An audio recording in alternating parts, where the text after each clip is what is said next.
Hello friends, आज का हमारा टॉपिक है biopsy. Biopsy is the removal of tissue from the living organism for the purpose of microscopic examination and diagnosis. तो biopsy के अंदर हम क्या करते हैं, किसी भी लिविंग ऑर्गेनिज्म से हम टिश्यू को रिमूव करते हैं जिससे हम उसकी माइक्रोस्कोपिक स्टडी कर सकें और उसका डायग्नोसिस बता सकें। टाइप ऑफ बायोप्सी, 5 टाइप की बायोप्सी होती है। Incisional biopsy, excisional biopsy, needle biopsy, frozen section biopsy and shape biopsy. First है हमारी incisional biopsy.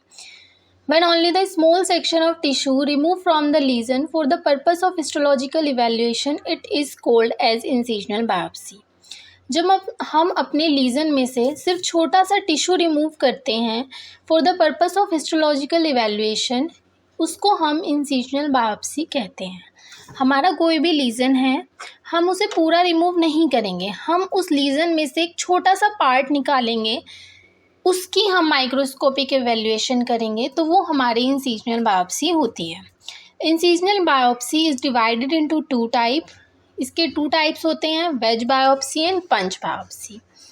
Wedge biopsy, this biopsy is done given by wedge shape incision which start 2 to 3 mm ahead from normal tissue and penetrate the region which surround abnormal tissue. Wedge biopsy में हम क्या करेंगे कि हम इसमें veg shape incision देते हैं जो कि 2 to 3 mm आगे होता है नॉर्मल टिश्यू के। वेज बायोप्सी में हमारे नॉर्मल एंड अबनॉर्मल दोनों ही तरह के टिश्यू देखे जाते हैं।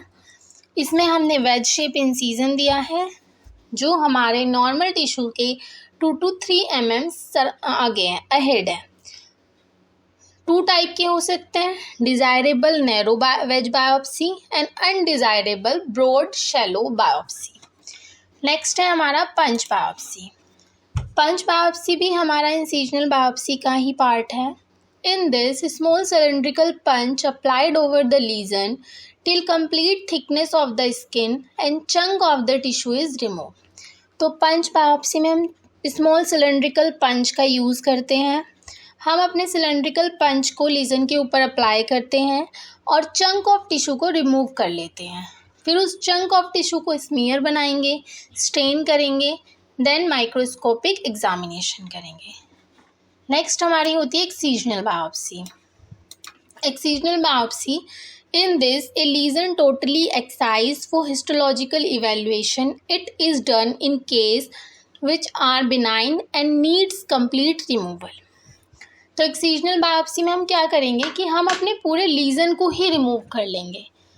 इंसिजनल में हमने क्या किया था, हमने लीजन से छोटा सा पार्ट लिया था टिश्यू का और उसको माइक्रोस्कोपिक एग्जामिनेशन किया था। एक्सिजनल में हमने क्या किया है, हमने अपने पूरे लीजन को ही रिमूव कर लिया है for histological evaluation. Excisional biopsy हमारी हमेशा बिनाइन केसेस में होती है और उन केस में होगी जहाँ पे हमें कंप्लीट रिमूवल चाहिए होता है लीजन का। मैलिग्नेंट कंडीशन में हम एक्सिजनल बायोप्सी नहीं करते हैं। नेक्स्ट हमारी होती है निडल बायोप्सी।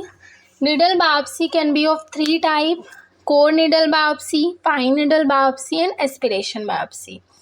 जैसे कि नाम बता रहा है निडल बायोप्सी, तो तीनों ही बायोप्सी में हम निडल का यूज़ करेंगे। Core needle biopsy, fine needle biopsy and aspiration biopsy. First है हमारी core needle biopsy. It involve removal of A core of deep tissue by using A true cut needle. तो core needle biopsy जैसा कि नाम ही बता रहा है, तो हम इसमें डीप टिश्यू के कोर को रिमूव करते हैं। डीप टिश्यू के कोर को रिमूव करते हैं और उसको रिमूव करने के लिए हम ट्रू कट निडल का यूज़ करते हैं। नेक्स्ट हमारी होती है aspiration biopsy. It is produce of removing content of a lesion, usually swelling, for quick observation. It is use mainly to rule out the vascular lesion. Aspiration biopsy में हम क्या करेंगे, हम अपनी निडल का यूज़ करेंगे, निडल को penetrate करते हैं, उसके बाद हम एस्पिरेट करते हैं। एस्पिरेट करने के बाद जो भी हमारे लीजन का कंटेंट होता है वो एस्पिरेशन के थ्रू हमारे निडल के अंदर आ जाता है और इससे हम क्विक ऑब्जर्वेशन कर सकते हैं स्वेलिंग का। कभी कभी हम उसके एस्पिरेट कंटेंट को देख के ही बता सकते हैं कि हमारा लीजन किस टाइप का हो सकता है। It is use mainly to rule out the vascular lesion. Aspiration biopsy mainly vascular lesion के लिए यूज़ की जाती है। नेक्स्ट हमारी होती है fine needle aspiration biopsy. In this, needle is inserted in the swelling and cellular aggregate get aspirated inside the syringe.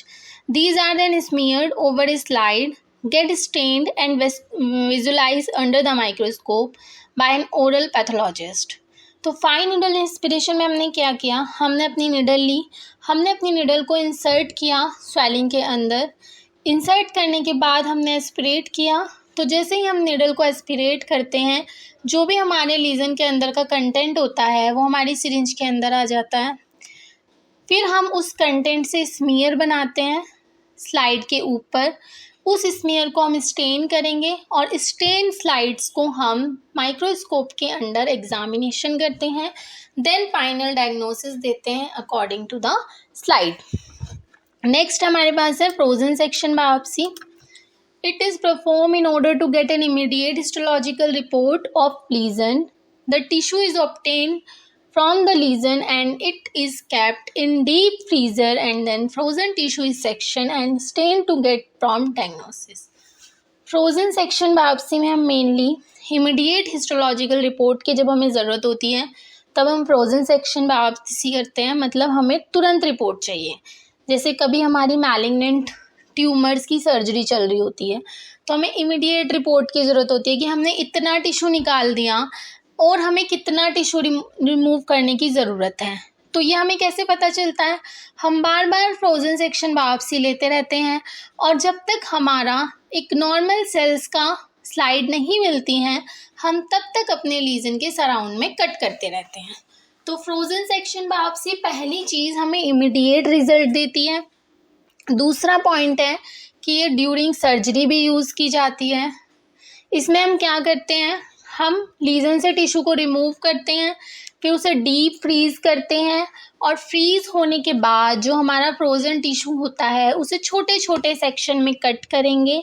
उन cut pieces को स्टेन करेंगे। स्टेन करने के बाद हम उसे माइक्रोस्कोप के अंदर एग्जामिन करेंगे। तो ये होता है हमारा फ्रोजन सेक्शन बायोप्सी। नेक्स्ट आया हमारा शेव बायोप्सी। इन दिस स्काल्पल और a razor blade is use to shave a thin layer of lesion parallel to the skin. तो शेव बायोप्सी में जैसे कि नाम बता रहा है शेव, तो इसमें हम सुपरफिशियल लेयर रिमूव कर रहे होंगे, शेव करना। तो इसमें हम स्काल्पल एंड रेजर ब्लेड का यूज़ करते हैं। हम इसमें सुपरफिशियल लेयर को रिमूव कर लेते हैं लीजन की और हम उसे इस वे में रिमूव करते हैं कि हमारी जो रिमूविंग लेयर होगी वो हमारी स्किन के पैरेलली रिमूव हो रही होगी। These biopsy are use for detection of lesion of dermis and epidermis. Shave biopsy हम डर्मिस और एपिडर्मिस लीजन के लिए यूज़ करते हैं। जैसे कि डायग्राम में दिख रहा है कि area to be remove skin है, फिर हमने एक पैरेलल बना लिया है साइन कि हमें इतनी लेयर को रिमूव करना है। तो ये होती है हमारी shave biopsy. This is all about the biopsy. Thank you.